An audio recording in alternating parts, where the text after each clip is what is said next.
बिस्मिल्लाहिर्रहमानिर्रहीम। स्टूडेंट, आज का जो हमारा लेक्चर है प्रोबेबिलिटी की एक्सरसाइज कर रहे हैं।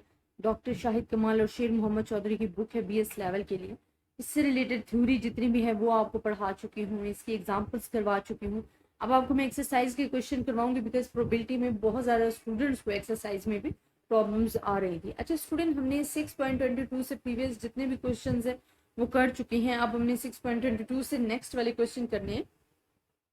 तो इसमें पार्ट 1 है जो कि मैं आपकी बुक से क्वेश्चन पढ़ के बता रही हूँ। आप खुद अपने वीडियोस बुक से देख लेना ताकि आपका जो क्वेश्चन है वो क्लियर हो। अच्छा तो स्टूडेंट, इसमें हमारे पास जो पार्ट 1 है उसमें कहते हैं N integer between 3 and 12 inclusive is chosen at a random. What is the probability that is an even number that is then even and divisible by 3? Student, इसमें मुश्किल कुछ भी नहीं है, ठीक है। प्रोबेबिलिटी में आपको ईच एंड एवरीथिंग बता दिया जाता है। अगर आपके कॉन्सेप्ट क्लियर हैं तो आप इजीली कर सकते हो।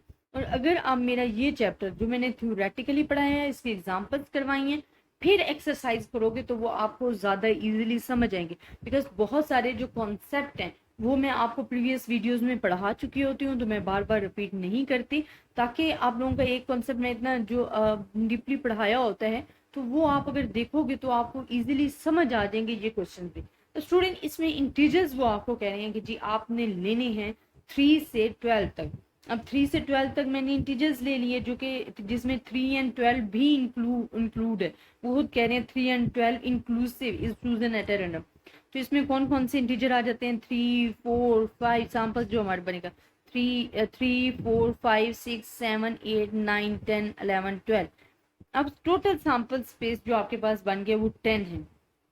वो आपको कह रहे हैं कि आपने जी प्रोबेबिलिटी फाइंड करनी है इवेंट नंबर की। अब इसमें इवन नंबर कौन कौन से? इवन नंबर जी 4 है, 6 है, इसी सैंपल स्पेस में 8 है, 12 है, 10 है, 12 है, मतलब टोटल 5 नंबर है। तो उसकी अगर प्रोबेबिलिटी ए फाइंड करनी पड़ती है तो आप 5 डिवाइड बाई 10 टोटल करोगे, आपके पास 1/2 प्रोबेबिलिटी आ जाएगी।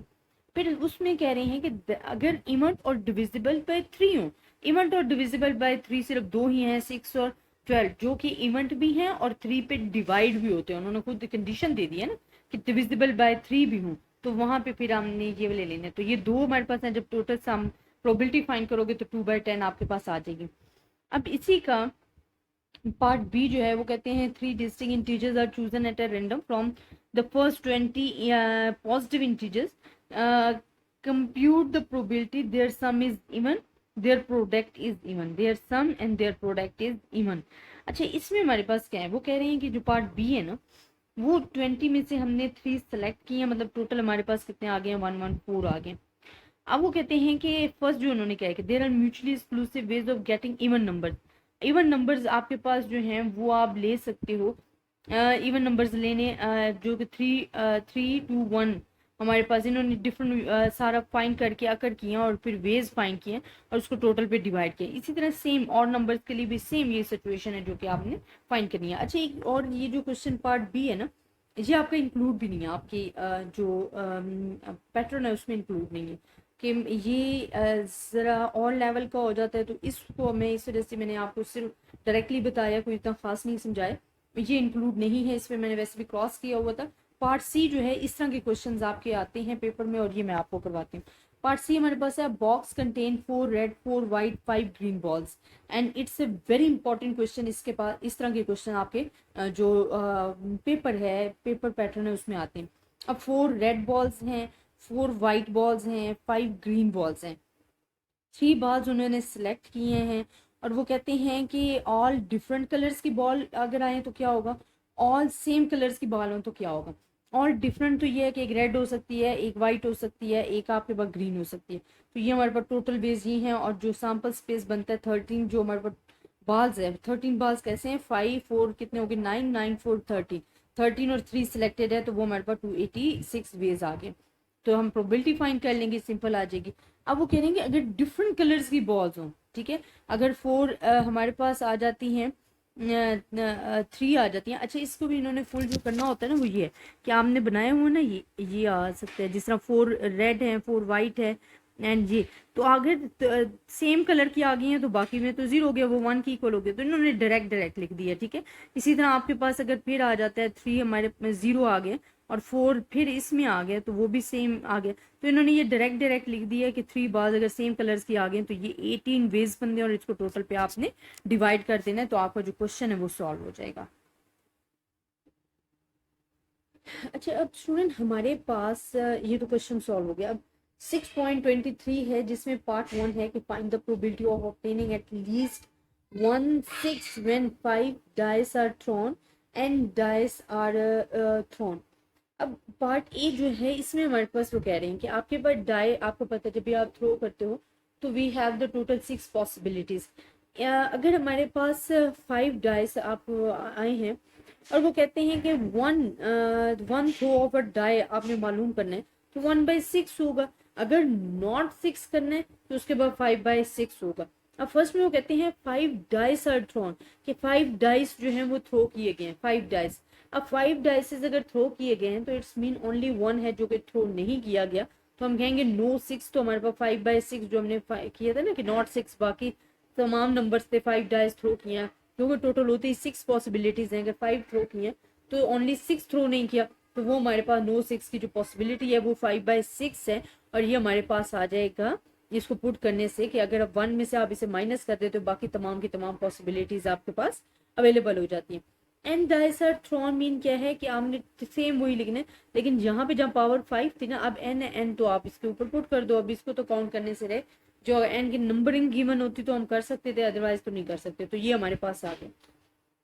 इसका सेम पार्ट भी ऐसा है। वो कहते हैं how many dice must be thrown so that probability of obtaining at least 6 is at least 0.99। अब वो एट लीस्ट कम से कम 0। अब ये हमारे पास क्या है कि जो एन, अब उन्होंने नेक्स्ट पार्ट आपको दे दिया कि जब आपने कहा ना कि एट लीस्ट 1/6 आया तो उसकी जो पॉसिबिलिटीज है तो उसकी जो प्रोबेबिलिटी आएगी वो कम से कम 0.99 आएगी। यही हमारे पास आ गया ना, कम से कम, और इंक्लूड भी है। तो हम क्या लेंगे कि नेचुरल लॉग ले लेते हैं। नेचुरल लॉग क्यों, पहले तो आप 1 को दूसरी साइड पे ले जाओ ना, ये पॉजिटिव और नेगेटिव साइन करके, कि अगर हम इसको इस साइड पे ले जाते हैं और इसको यहाँ पे ले आते हैं तो जो हमारे पास रिमेनिंग इस तरह आएगी, ये सिचुएशन आएगी। अब हमने एन को, ये हमारे पास आ जाएगा। अब एन है ना पावर को पहले लाना है, तो we are using the log. Log लोगे तो लॉग का रूल है कि पावर पहले आ जाती है, log this one and log this one. Log लोगे तो आपके पास ये वैल्यू आ जाएगी। इस तरह आप एन की वैल्यू जो है वो फाइंड कर लोगे और एन हमारे पास एटलीस्ट 26 आ जाएगा। और यही चीज उन्होंने पूछी थी। पार्ट सी उन्होंने पूछा है कि missile is fired at a target and the probability that the target is hit is 0.7। Find how many missiles should be fired the probability of target is hit at least 1 is greater than 0.995। अब यहाँ पे आपसे क्या पूछा गया है, वो कहते हैं कि जो टारगेट इज नॉट हिट हमारे पास हुआ है वो 0.3 है, और आपने टारगेट एटलीस्ट 1 जो है हिट हुआ है उसकी प्रोबेबिलिटी क्या होगी, तो 1 माइनस दिस 1 कर लेंगे। और हाउ मेनी टाइम्स एन उन्होंने लिख दिया। अब वो कहने जी एन भी फाइंड करो, लेकिन एन जहां फाइंड करना है वहां प्रोबेबिलिटी एटलीस्ट 0.995 होगी। तो आपने सेम उसी तरह के इसको यहाँ पे और ये वैल्यूज एक्सचेंज करनी है तो हमारे पास ये सिचुएशन बन जाएगी। एन हमने लेना है, पहले लाना है, पावर से निकालना है तो हमने लॉग लेना पड़ेगा, बिकॉज लॉग का रूल है कि एन पहले आ जाएगा, लॉग ऑफ 3 आ जाएगा और देन इधर भी लॉग आ जाएगा। आप इसे जब सॉल्व करोगे तो आपके पास जो एन की वैल्यू है ना, जो कि 5 आ रही है, वो आपको अचीव हो जाएगी। तो ऐसे ही आपका क्वेश्चन जो है वो सॉल्व हो जाएगा। तो आई होप स्टूडेंट आपको इस क्वेश्चन की समझ आई होगी। इस क्वेश्चन से भी ज्यादा जो मैंने आपको प्रीवियस क्वेश्चंस करवाए ना, जिसमें 3 रेड बॉल्स, ब्लैक बॉल्स और इस तरह के क्वेश्चन ज्यादा आपके पास आते हैं, ये जो 6.22 आपको क्वेश्चन करवाए, ऐसे क्वेश्चंस आपके जो पेपर हैं वहां पे ज्यादा आते हैं as compare to this one.